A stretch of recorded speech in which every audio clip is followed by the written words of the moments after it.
buenos días, bienvenidos. Yo soy Anderson Boscan desde el Sur en Coffee de la Plaza Foch. Esto es News en Coffee, el programa de entrevistas matutinos de La Posta de esta mañana, como todas, para revisar la coyuntura política, la actualidad nacional, muy particularmente esta mañana. Publicaciones que serán vueltas públicas en el transcurso del día por La Posta, informes reservados de la Secretaría Nacional de Inteligencia respecto de las posibilidades de importar el narcotráfico y el terrorismo desde la hermana República de Colombia, informes que sugerían ya la coordinación de los sistemas de inteligencia nacionales desde 2014, informes que fueron ignorados por el mismísimo Romy Vallejo, secretario nacional de inteligencia, y que nos han llevado a recibir un coche bomba y 2 ataques armados contra el ejército ecuatoriano en menos de 30 días. Caliente está también la decisión que tendrá que tomar la Asamblea Nacional para escoger a los miembros del Consejo de Participación Ciudadana de Transición. La cuenta está corriendo, si no me equivoco ya quedan 18 días para que la Asamblea se ponga a trabajar y le regale al país un Consejo de Participación Ciudadana de Transición de consensos, de acuerdos. Nos acompaña esta mañana para hablar de este y otros temas el asambleísta social cristiano Henry Cucalón. Bienvenido, Henry. Un gusto, buenos días. Un saludo para todos. Se ha convocado hoy por parte del presidente José Serrano una reunión con los jefes de bancada de los distintos bloques del Parlamento como un primer acercamiento exploratorio de hacia dónde van las ternas. ¿Cómo las evalúa el Partido Social Cristiano?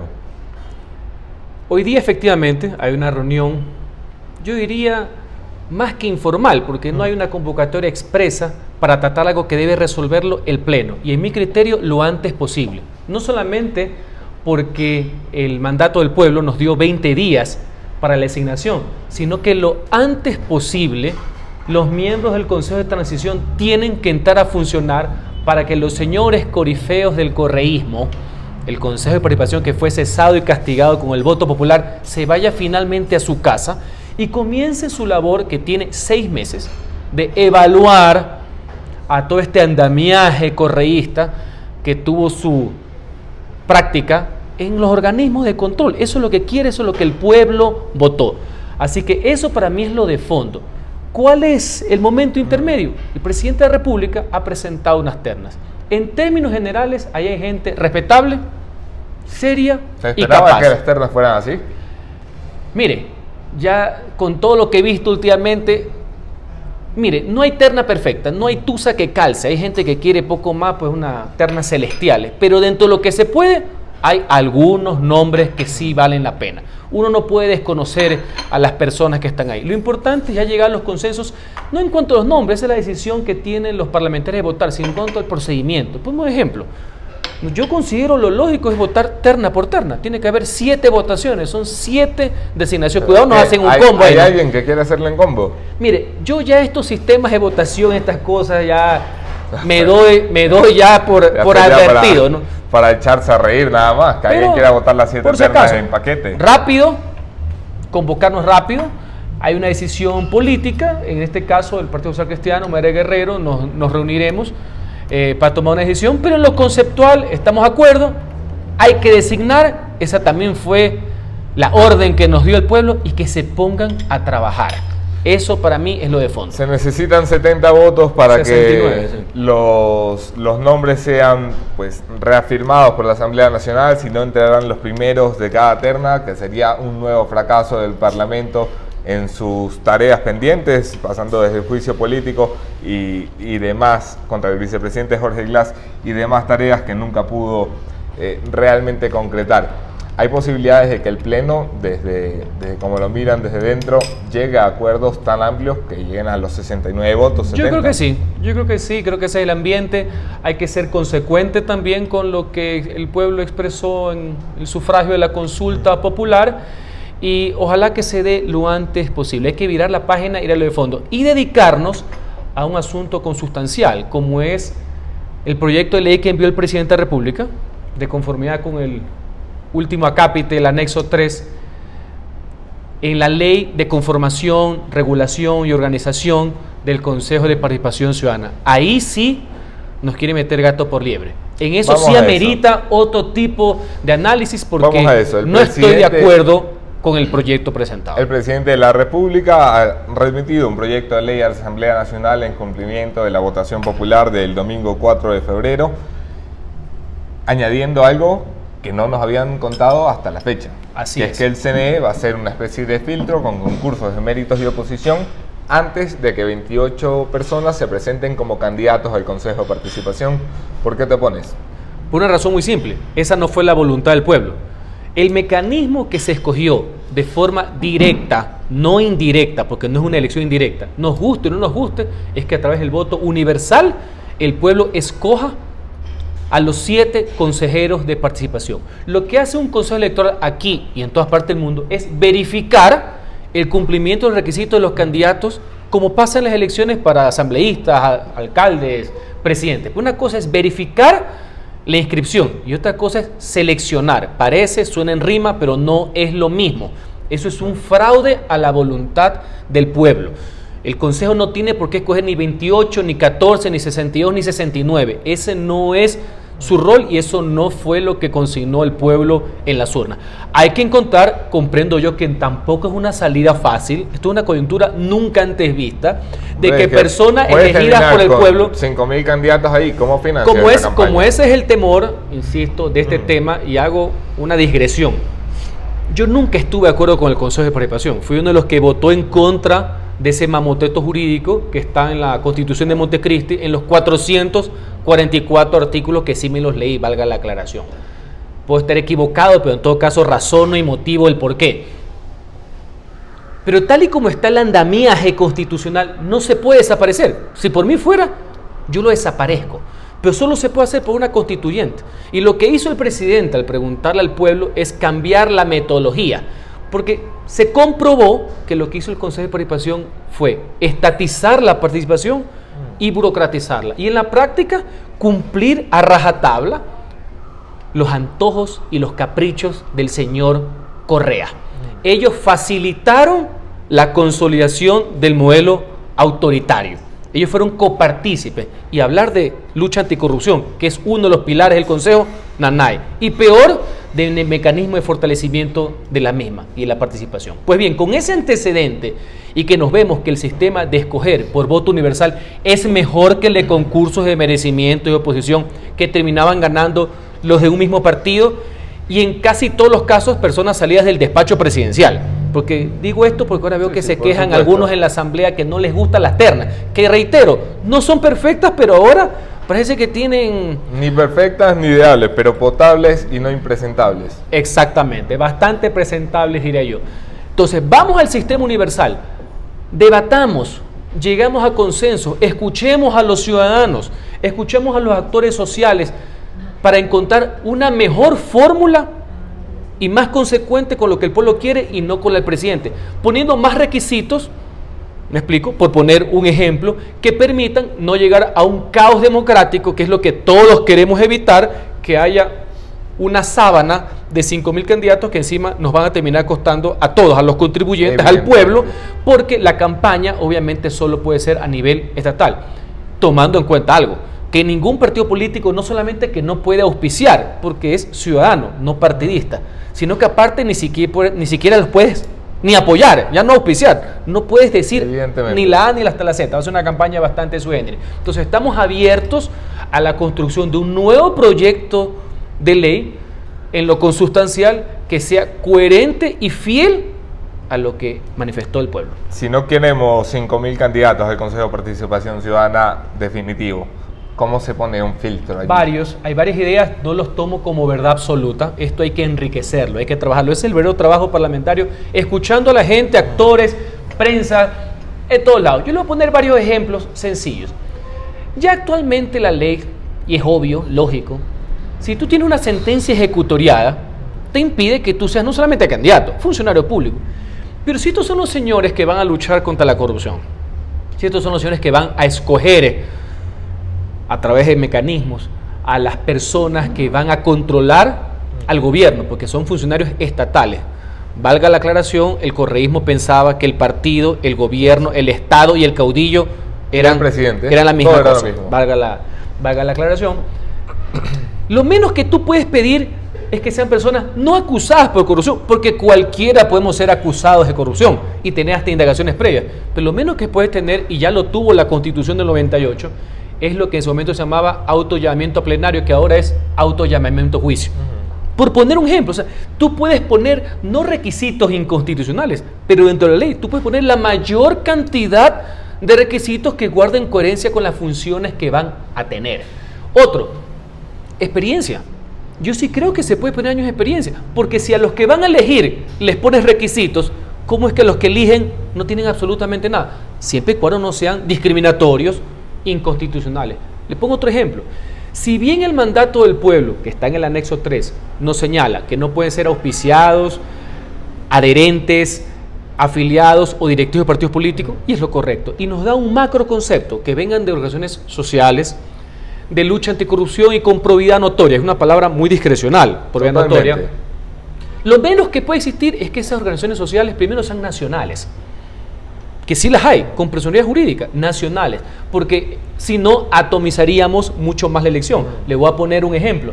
En organizaciones de profesores o de servidores públicos, la nacional, no las provinciales. Igual si fuera para un colegio profesional, sería el colegio profesional nacional y correcto, no el de cada provincia. Ahí vamos.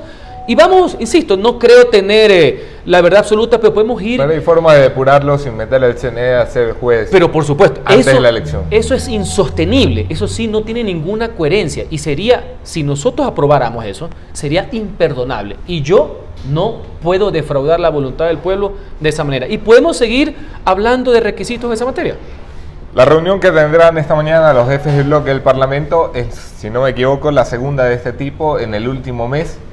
Esto se advierte o se puede leer como un interés del presidente de la Asamblea por volver a los consensos parlamentarios antes de tocar los temas en el Pleno. Mire, sin perjuicio que hay una formalidad legal que nunca la cumplieron anteriormente, la Ley Orgánica de Función Legislativa establece que debe existir eso una vez al mes. Esos son los formalismos, yo creo en la actitud. Debe haber una actitud democrática de consensos, más tomando en cuenta que en la Asamblea actual nadie tiene mayoría, ¿no? Lo cual hasta cierto punto puede ser bueno, hasta cierto punto. Lo importante es encontrar consensos en los temas que le interesan a la gente. Eso es lo importante, porque recordemos, tú hiciste un antecedente, que la Asamblea en materia de fiscalización, blindada, bloqueada. Después se arrepienten, pero el hecho cierto es que bloquearon la fiscalización y no permitieron el juicio político al señor vicepresidente Glass, que era necesario. Por eso andan tan apurados ahora en lavarse la cara con Carlos Ochoa. Exacto, ya que ahora pues está caído totalmente, ni los que lo pusieron y los que le servían de corifeo lo quieren defender porque es indefendible. Y en el aspecto legislativo, salvo la ley de violencia contra las mujeres, no ha habido otra representativa. Nada, y lo que sí hubo es una ley mal llamada de reactivación que fomenta es la recesión, que en el fondo lo que puso son más impuestos y más trabas. Entonces, con ese acervo, con ese conjunto que ha pasado el año, usted comprenderá que la imagen de la Asamblea no es la más adecuada. Y en eso estamos todos, porque es un órgano colectivo, así tenemos que darle la vuelta. Tenemos que ponernos al lado de la gente. Tener consensos básicos en leyes que tengan que ser para regresar los derechos que fueron vulnerados. Yo les pongo un ejemplo. ¿Por qué nos demoramos tanto? Hay una reforma planteada por el Partido Social Cristiano, por Cristina Reyes, al primer día del nuevo mandato en mayo, para restablecer el derecho al acceso a las utilidades de los trabajadores. Señores, un artículo directo a la vena. ¿Qué ciencia puede haber en aquello? Aparte que es inminentemente inconstitucional. Hagámoslo, pongámonos de acuerdo. Eso no es ni de izquierda ni de derecha, y no es el triunfo ni de A ni de C. Es el triunfo de los trabajadores. Es el triunfo del derecho por sobre la arbitrariedad. Pongámonos a trabajar. Hay una gran corriente en la Asamblea Nacional, cabildeada por el morenismo Daniel Mendoza en la parte operativa, José Serrano más atrás en las sombras, para descabezar, por lo menos, si no reconfigurar en su total, las comisiones de la Asamblea Nacional, sobre todo las que siguen cooptadas por el correísmo. 5, incluyendo la de Justicia, con Marcela Guiñaga, la de Régimen Económico, Pavel Muñoz, Educación, Augusto Espinosa, y 2 más que se me escapan exteriores, Doris Solís, y una más. ¿Es necesario violentar tan flagrantemente el sistema de ordenamiento jurídico ecuatoriano que no plantea un descabezamiento de las comisiones antes de los 2 años para poner a funcionar esa asamblea que es una congeladora? Mira, esas comisiones obedecen a una realidad política de mayo del año pasado y que actualmente no existe. Pero vamos a lo lógico, al sentido común. Inclusive las comparaciones pueden ser malas, por eso quiero individualizarlas. La ley, ¿qué es lo que estipula? Que las comisiones son conformadas por 2 años. Inclusive las autoridades de la Asamblea también. Sí. Bajo esa teoría, entonces, la mayoría de la Asamblea no podía hacer nada.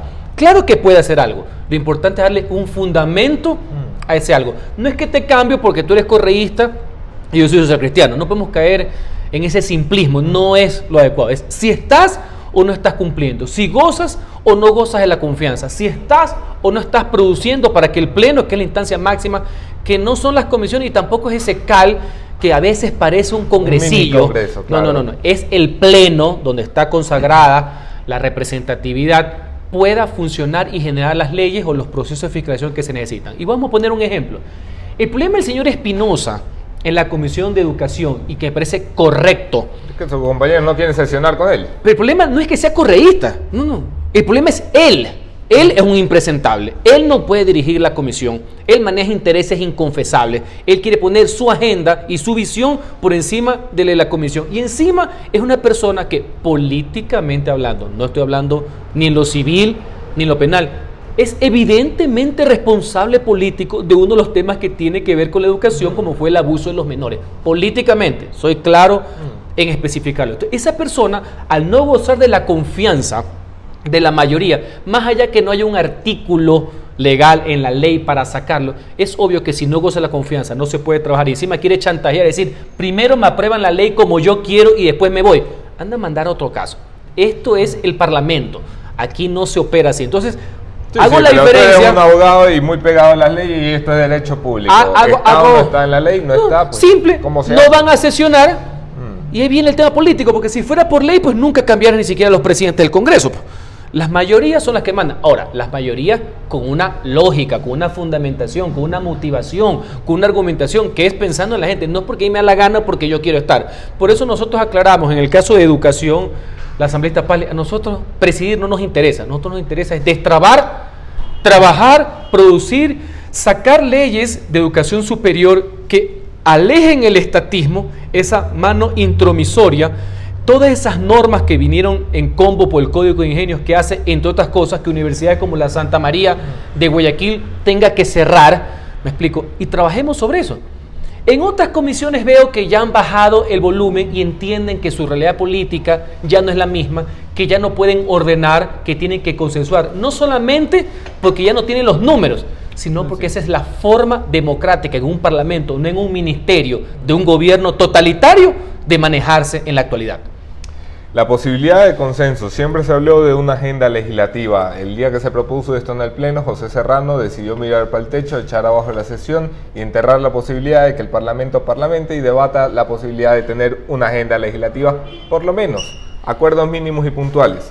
Y de prioridad. Luego salió en una entrevista con Diario El Comercio a decir que ya existía una agenda legislativa con al menos 5 temas para pasarlos en el primer semestre de este año. ¿Eso es cierto? Lo que se ha discutido en reuniones de bancada y también en el CAL es que cada grupo parlamentario ha propuesto. Estas son las leyes que hemos presentado y las que nosotros consideramos que es de carácter prioritario. Todo el mundo lo ha mostrado y las están sintetizando. Esa es la parte burocrática. Ahora falta la voluntad política para eso, hacerle un acuerdo de trabajo. Eso todavía no existe. Existe es el diagnóstico. Me explico, cada grupo lo ha hecho, nosotros también lo hemos hecho y hemos puesto nuestras prioridades. A la cabeza está el tema, por ejemplo, de la ley de comunicación.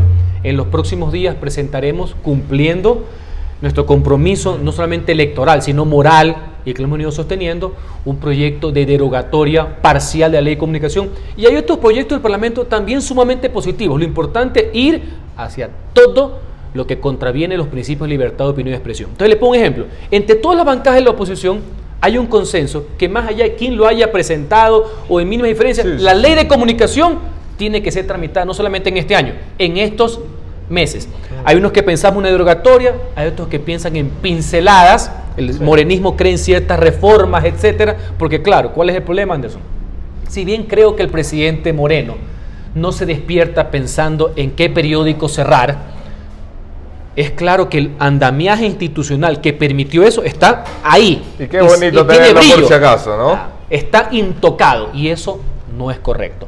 Entonces, tenemos prioridad en leyes de materia de carácter laboral, en tema de carácter penal, inclusive hace pocos días, 81 legisladores de varias tendencias, de varios partidos políticos, de varios bloques, hicieron suyo una iniciativa del Consejo Municipal de Guayaquil, que también fue aprobada por unanimidad, que tiene que ver con temas de seguridad ciudadana, sí, enfocados en temas de reformas penales, de temas de delitos execrables, asesinato, robo, violación, secuestro con muerte, o sea, temas graves, porque igual estamos tramitando reformas al Código Penal, pero estas son imperiosas, estas son urgentes. 81 legisladores también tienen una prioridad, y otros grupos políticos también lo han hecho. Entonces, eso que ya lo hemos plasmado, que ya está ingresado, que ya está hecho el diagnóstico, bueno, ahora sí, señores, esto viene el compromiso del tratamiento. Eso es lo que falta. Yo también leí la entrevista del señor presidente, reflejó todo, pero todavía no está el ejecútese de cuáles son las prioridades. Pregunta de Danilo Terán: ¿por qué no crean una ley entonces para cambiar los presidentes de las comisiones? Reitero, los periodos son de 2 años, hay casos especiales de personas, reitero, el caso de educación, que su situación para mí es insostenible y no gozan de la confianza de los miembros de la comisión. En otras comisiones, pese a enormes diferencias que puedan existir, siguen trabajando y las diferencias se dan jurídicamente hablando, políticamente hablando, como debe ser, en el seno, y se siguen reflejando en el pleno. A mí me pasa en la Comisión de Justicia. Pero yo difiero absolutamente con la señora Aguinaga. Es público y notorio, y no de ahorita, de hace ya algunos años, más allá del respeto en lo personal que me merece. El trabajo en justicia, dicho por todos los cronistas parlamentarios, es de lo más sesudo, de los que más ha producido para el pleno dentro de las desgracias que se tiene en general. Y las diferencias están ahí, se dan en el debate y las llevamos al pleno. Y yo tengo diferencias políticas muy complicadas, pero yo no puedo decir que la comisión no trabaja. Ahora, uno puede ganar o perder en la posición, uno puede ganar o perder en un artículo, porque se vota artículo por artículo en la comisión, pero yo no puedo decir que no le han dado trámite. Ahora bien, si mañana temas como la reforma penal, que no es mía, ni siquiera de los 81 legisladores que la apoyamos, más de los que se necesitan para aprobar una ley, que son 69, valga también el comentario y la anécdota. Y las flores. Exactamente. Sino de las personas que promueven esto, que son los ciudadanos, ahí estamos hablando en otro tema. Pero yo quiero diferenciar el tema político, el tema inclusive de debate jurídico, que es enriquecedor, y para eso estamos en la asamblea, de lo que es boicot, blindaje y desconfianza. Se necesitan reformas a la ley de contratación pública. Juan Pablo López, ¿para cuándo? Totalmente de acuerdo, no uno, hemos presentado 3 proyectos en esa línea. Apenas comenzamos el periodo parlamentario, propusimos una, al mismo tiempo que hicimos la censura del Contralor Polit para devolverle a la Contraloría. No nos confundamos entre las personas y las instituciones. Sí. Para devolverle a la Contraloría el informe previo de control de un organismo que es del Estado y que tiene que controlar a los gobiernos, inclusive a los gobiernos locales.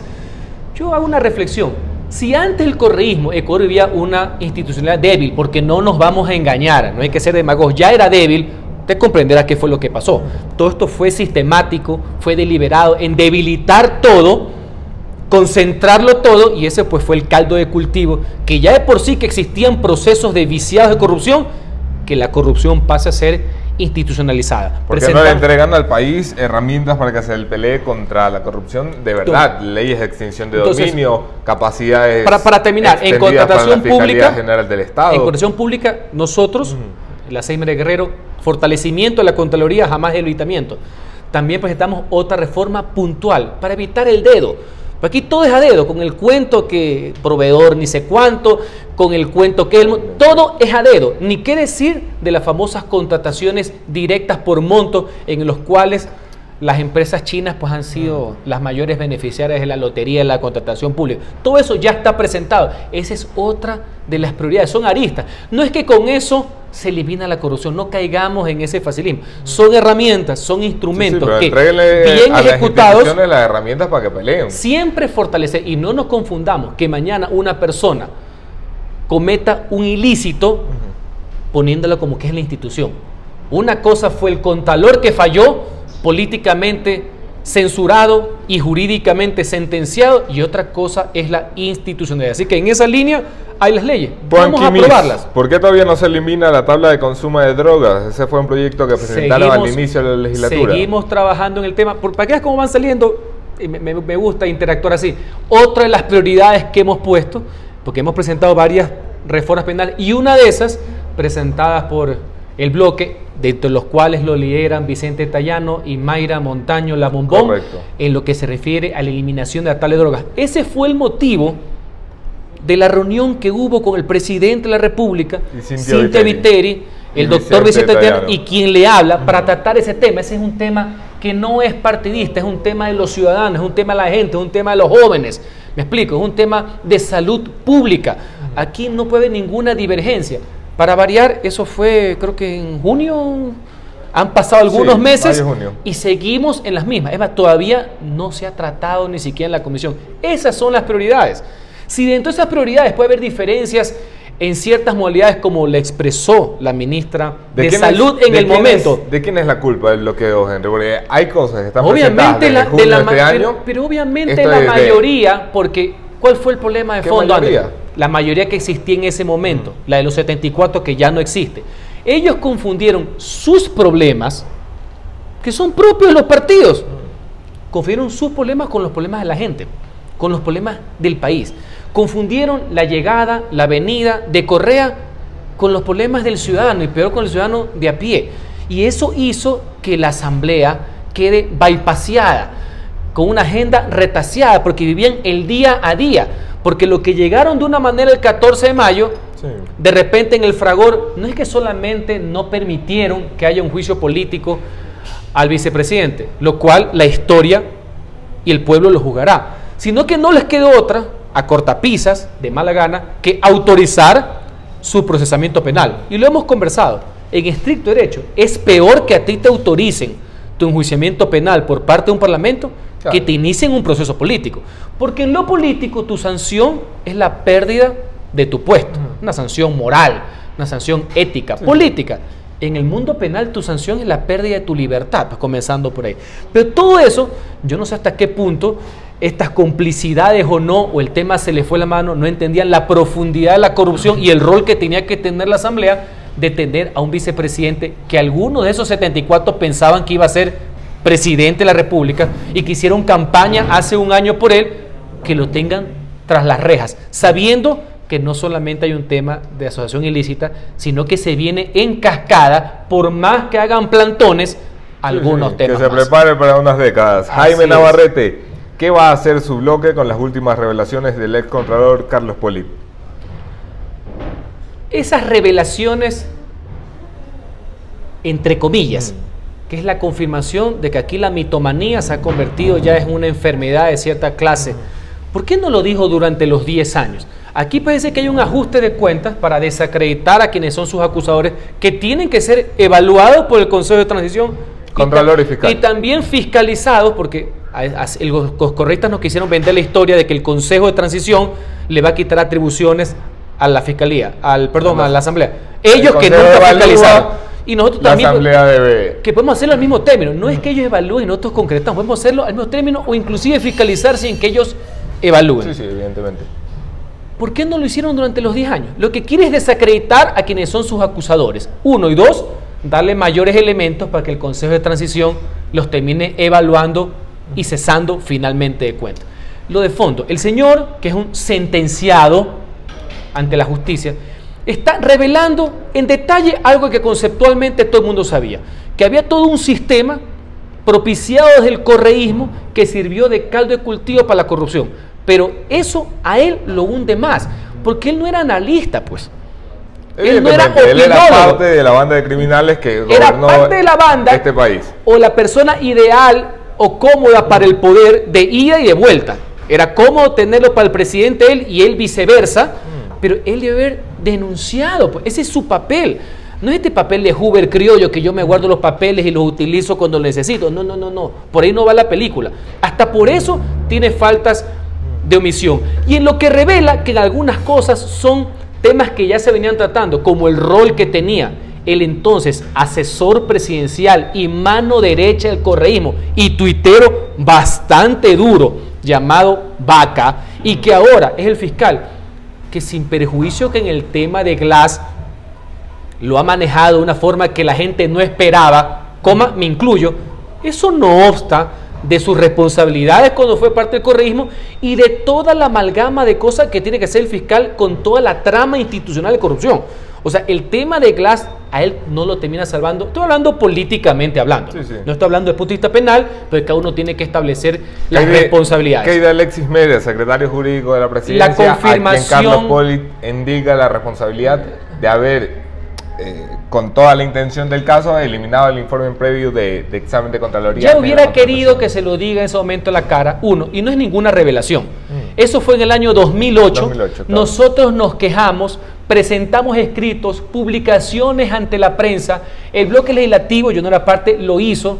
Yo inicié mi carrera pública en la Procuraduría General del Estado, sé cuáles son el rol de los organismos de control. La gran pregunta es, ¿y él qué hizo? No solamente que obviamente esto fue con la venia del señor secretario jurídico, eso es incontrastable, yo no sé cuál es la revelación, esa es la confirmación. Sin la mano del señor secretario jurídico no se hubiera instrumentado ese cambio fue en agosto del 2008. La gran pregunta es, ¿qué hizo él para defender la institucionalidad de la Contraloría? Organismo creado hace más de 70 y pico de años. ¿Qué hizo él? Otro, no solamente que hubiera reclamado, en el peor de los casos hubiera dado hasta un paso al costado, pero no lo hizo, porque sí, pese a que le debilitaban a la institución, ¿me explico? Era parte del tema. Y segundo, y cuando la enmienda constitucional, que no solamente fue para el tema de la reelección, le quitó una atribución constitucional, le quitó la auditoría de gestión, ¿qué hizo? Más allá de ciertas declaraciones. Por eso le digo, era el hombre ideal para el sistema, para el establishment político. Así que no me vengan ahora, ¿y qué me van a decir? Que Alexis Mera también estuvo eso. Pero eso lo sabe todo el mundo, no solamente Alexis Mera, el señor Correa. Y estuvieron también los 100 legisladores que se prestaron, que pasaron el paquete de con su voto.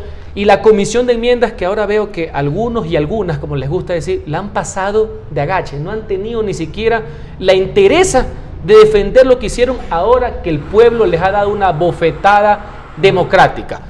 Ni siquiera eso, porque no solamente fue el tema de la reelección, ahí está la comunicación como servicio público, sí, claro. Ahí está la eliminación del tema de la Contraloría, eliminación de atribuciones de los municipios y prefecturas del país. Está también un tema muy grave, circunscribieron, limitaron la iniciativa popular para consultas populares de los ciudadanos, que antes era de cualquier tema, salvo temas de carácter tributario. Ahora es lo que ellos les la regalada gana. Y la quieren pasar de agache. Inaceptable. Se decía entre los analistas respetados, estuvo aquí José Hernández el lunes pasado, y se decía que el 5 de febrero este país iba a amanecer con dos escenarios. Por un lado la oposición, que es lo que vamos a tratar primero, por otro el gobierno, que lo trataremos después. En la oposición se aseguraba que se iba a acabar la luna de miel. No es promesa de la oposición, es análisis de los analistas. Esa luna de miel todavía sigue. ¿Cuánto va a durar? Ha habido consensos básicos en el tema, por ejemplo, de la consulta popular, no porque haya sido promovida por el gobierno la convocó el presidente, pero siempre reiteramos al principio, no al final, de que esta no tenía dueño. Peor el gobierno, peor los partidos. Ponerle caretas al sí y al no traía graves complicaciones. Con el presidente puede haber acuerdos puntuales, conceptuales, y ojalá que fuera así. En los próximos días, dice el ministro Campana, ojalá que cumpla, pero ya también hace unos meses dijo lo mismo en Nanay, que va a presentar un proyecto para que el ICD, el impuesto de salida de capitales, etcétera, que nosotros creemos que debe ser eliminado, sea rebajado para temas de inversiones nuevas. Si usted me pregunta a mí, yo apoyo eso. Eso es estar con el gobierno, eso es tener una mayoría con el gobierno, no, eso es tener un acuerdo puntual, legítimo, público en un tema que le interesan a los ciudadanos. Lo que haya existido con el tema de la consulta, donde hubo una convergencia en que era una herramienta y el principio, no el fin, para tratar de democratizar y de institucionalizar, no significa luna de miel o no. Le voy a poner un ejemplo en lo que se refiere a la oposición en el Parlamento de todos los bloques, incluido el mío. Hablan por ahí de luna de miel. Nosotros votamos en contra de la ley económica. Y hemos votado en contra en la gran mayoría de leyes. Y en otros temas, como por ejemplo la implementación de la consulta popular, votamos a favor porque el pueblo no lo había dispuesto. Entonces aquí tratar de entender el lunes de miel o antes los llamados 100 días, cuando el Señor tiene miles de días, porque para efectos prácticos es la continuación del modelo de gobierno, sí, claro, con otras costumbres, con otro estilo, eso es entendible, con otras caras de uno de los que piensan que Correa era el proceso y los que están ahorita con el presidente Moreno que piensan que Correa era parte del proceso. ¿Me explico? Así que nuestra posición sería haciendo lo mismo, propositiva, de alternativas, temas puntuales, no dogmáticos y sin odio. Del gobierno se esperaba a partir del 5 de febrero la ejecución inmediata de los cambios leyendo adecuadamente los resultados de la consulta, que no es un apoyo absoluto al gobierno, sino un apoyo absoluto a los consensos por parte de distintas fuerzas de representación política. Se esperaba cambios, por ejemplo, en el gabinete, cambios en la política económica, cambios en la política exterior. Yo también esperaba eso. ¿Va a llegar eso? Yo también esperaba eso, pero ¿sí saben qué fue lo que pasó el día siguiente de la consulta? No sé si ustedes se acuerdan. Por ahí una ministra dijo que la plusvalía había que modificarla cuando el pueblo dijo derogar. Sí, Rosana Alvarado, ministra de Justicia. Por ahí otro dijo que lo que había que eliminar era el artículo del 75%, no toda la ley, cuando el pueblo dijo derogar, no acomodar. Entonces el día siguiente fue terrible. Y a los 2 días nos enteramos que la Comisión Interamericana de Derechos Humanos le había dicho a la Corte que haga medidas provisionales para suspender los efectos de la pregunta 3 de la consulta, que nos tuvo en ascuas hasta cuando el día viernes, a final de semana, la Corte hizo lo correcto. No es que nos apoyó, hizo lo correcto. Usted comprenderá que los primeros días fueron lúgubres, por decirlo menos. De lo que parecía una victoria ciudadana, caímos en el reino de la incertidumbre. Sí. Después el resto piensa de los cambios del gabinete. Hay que entender qué deben ser los cambios del gabinete. Hay gente que piensa que tienen que poner pues, a un liberal. Hay gente que piensa que tiene que haber un cambio directo del modelo económico, que es en lo que yo creo. Por uno no de derecha, no uno liberal, uno que funcione, pragmático, les dice la gente. Pero usted comprende que ellos no piensan eso. Ese es el gran problema. Ellos no piensan eso, son los mismos, sino que con otros tonos, con otras ópticas, con otros aires democráticos o porque viven en otras circunstancias que no son las mismas, que no le permiten hacerlo de otra manera. Y aparte el talento del presidente puede ser que piense algunas ideas del expresidente Correa, pero obviamente el talento no es el mismo que el señor Rafael Correa Delgado. Pero te voy a poner otro ejemplo. Seguimos esperando el cambio en política exterior, pero en vez del cambio es la consolidación. Entonces, ¿qué es lo que vemos en los últimos días? Más allá que el presidente dice, no, le he dado la libertad a mi ministra. Eso no existe. El jefe de la política exterior, para eso... Constitucionalmente es el presidente de la República. Ese es el verdadero término, jefe de Estado en un sistema republicano presidencial. ¿Cómo valoras las expresiones de la vicepresidenta Vicuña cuando dice, ojalá que Venezuela asista a la cumbre, ojalá que se le permita, es el mejor escenario para que explique y nos explique a todos qué es lo que está pasando, y básicamente hace un respaldo directo al chavismo y al presidente Nicolás Maduro? El manejo de la política exterior del gobierno ecuatoriano ha defraudado a los ciudadanos. Y la política la dirige el presidente, la ejecuta la ministra de Relaciones Exteriores, que también tuvo el mismo cargo con el presidente Correa, que es el ala dura del estatismo y del totalitarismo. La posición de esos representantes, vicepresidente incluida, a favor del chavismo es impresentable. Y el silencio del gobierno ante las atrocidades de la dictadura militar venezolana es simplemente imperdonable. Silencio del gobierno y la Asamblea Nacional, que tampoco se ha dado la oportunidad para hacer un pronunciamiento. Hace poco se quiso hacer una resolución, se la negó. Lo único que hubo de esta asamblea fue hace unos meses cuando le entraron a palo limpio a nuestros colegas parlamentarios en Venezuela a través de una moción presentada por el diputado asambleísta Carlos Falqués. Se llegó a un consenso de solidaridad con los diputados. No se alcanzó a llegar a nada más. Pero sabe que a mí nada me sorprende. Yo era asambleísta en el periodo pasado, fui a Venezuela invitado por la Asamblea Venezolana, me detuvieron, usted algo conoce la historia, me expulsaron del país, llegué a la Asamblea y encima me rayaron. O sea, ya ni siquiera pues la cordialidad cívica de lo políticamente correcto de que un par, porque yo también soy legislador, decir, bueno, por lo menos no está bien lo que te hicieron. Nada, encima la que sabemos, la ex secretaria ejecutiva, la expresidenta, que dicen que ahora es asambleísta, dicen porque yo no la escucho, no veo, no sé si es una comisión, no sé qué es lo que es, pero en todo caso... Hombre, no la extrañes tanto. En todo caso, mutis por el foro. Así que yo en el tema de Venezuela, del gobierno anterior, de este gobierno y de la mayoría de oficialistas de la asamblea, no me espero nada. Se busca con los Temer, Kuczynski, Macri y otros gobiernos de derecha, espurios o productos de fraudes y golpes, desacreditar e impedir la presencia del presidente Maduro en la Cumbre de las Américas, que sería un espacio para debatir y esclarecer situaciones. Casi lo mismo que dice la vicepresidenta, lo escribe hoy Leonardo Vicuña, su padre, el primer comunista banquero, presidente del directorio del y dolarizador. Pacífico. Por supuesto. Aquí nosotros, aquí en Ecuador, también producimos una cosa bastante rara, ¿no? Dolarizador también. Un comunista banquero, yo es que no lo había escuchado nunca en mi vida. Sí, bueno. Esto es lo que tiene que aguantar Ecuador en su política exterior, porque la Asamblea es incapaz de pedirle al presidente que enderece a su gabinete. Porque en eso sí están absolutamente de acuerdo. Porque en últimos casos se puede abrir el debate y encontrar matices entre las personas que creen, y yo respaldo eso, que no se puede caer en un intervencionismo, porque el intervencionismo es malo de izquierda, de derecha, sí, liberal y socialista. De que hay que respetar la autodeterminación de los pueblos, sin duda alguna, eso no es patrimonio de ningún partido político.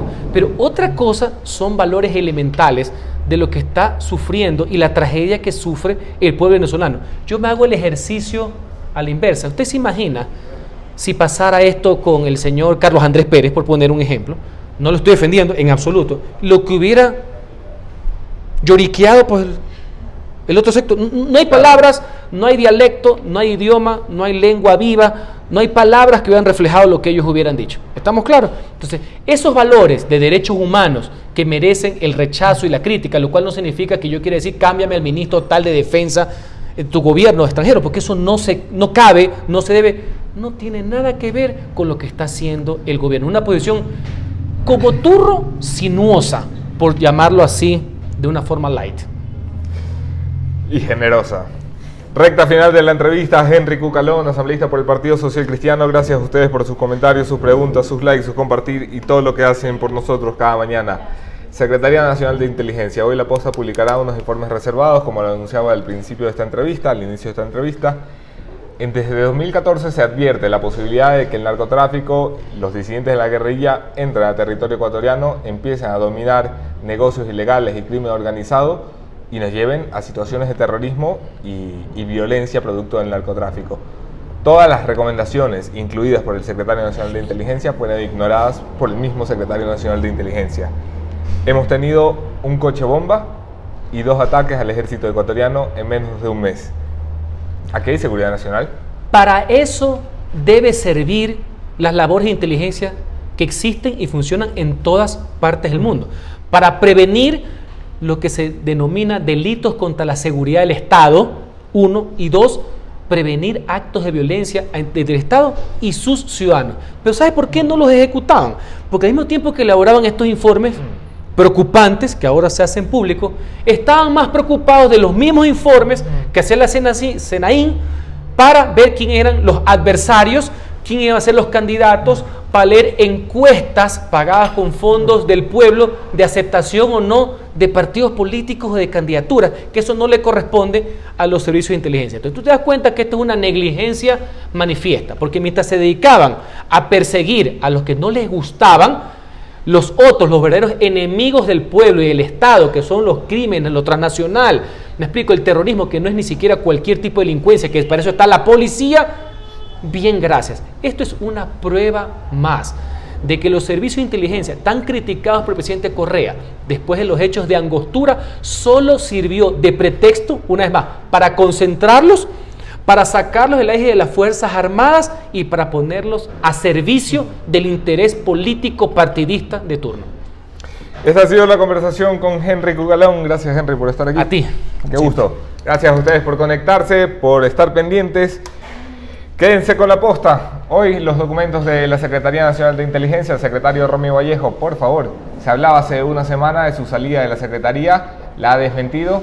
Por favor, tenga la decencia de, si no hizo su trabajo, si fue un incompetente, si en lugar de cuidar la seguridad nacional le gustaba estar mirando a muchachitos adolescentes que insultaban al presidente por Twitter, tenga la decencia de dar un paso al costado, dejar que alguien probo con 2 neuronas en la cabeza se sienta en el puesto que usted está y gane el sueldo que le pagamos los ecuatorianos. Nos vemos aquí mañana, otro tema, otro entrevistado, mismo entrevistador. Soy Anderson Boscan desde el Sweden Coffee de la Plaza Foch.